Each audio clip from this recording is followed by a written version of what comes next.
best life has to offer, but giving them too much can turn your little prince or princess into an ungrateful brat. Well, if that's the case in your house, the good news is you can unspoil your kids and teach them gratitude. Here with help are psychologist Jennifer Hartstein, author of Princess Recovery, and Dana Points, the editor-in-chief of Parents Magazine. And that is her real name, by the way. Yes, I love that. Is. Okay, nice to see you, ladies. Nice to see we started with the poll, as we tend to do. Yes. All right, on KLGandHoda.com, 75% said that their kids are spoiled.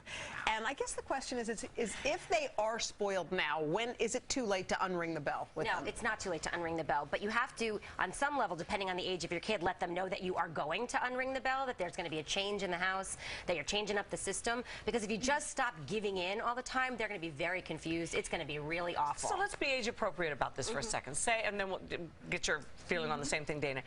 Say they're 6.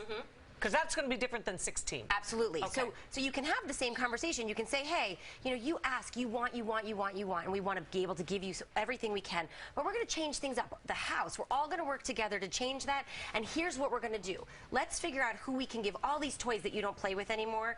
Who do we want to give them to? And work with the 6-year-old to start to teach them. It's a great age. They're curious. They want to learn. With you and take them with you so that they're seeing where it goes. They can see what happens.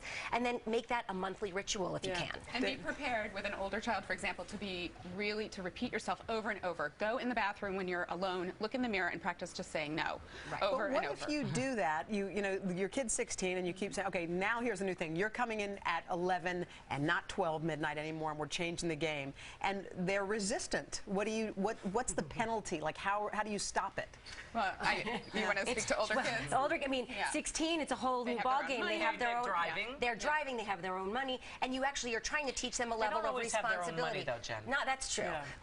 But they, you know, so where do you set a limit? Well, if the limit is they have to be home at 11 and they come in at 11:30, then what you need to set that up before they ever go out. If you come in late, you're going to lose curfew tomorrow, or set up a penalty. You have to. They have to. And then you have to be consistent. Whatever the privilege is. Got to be, right? Going out, access to devices, you know whatever it is. Happens a lot is, and I was a maniac about manners. A maniac about it. Everything's fine. Then they go off to college. They go. Now my kids, you know, they're good kids, but it's different when they come back and they're starting to get independent and stuff. And all of a sudden it's like, oh yeah. What are you going to do about it? And what do you do really then? Have to start from a young age. Right. But I did. They were before they could talk. No, I'm not complaining about my kids. They're awesome.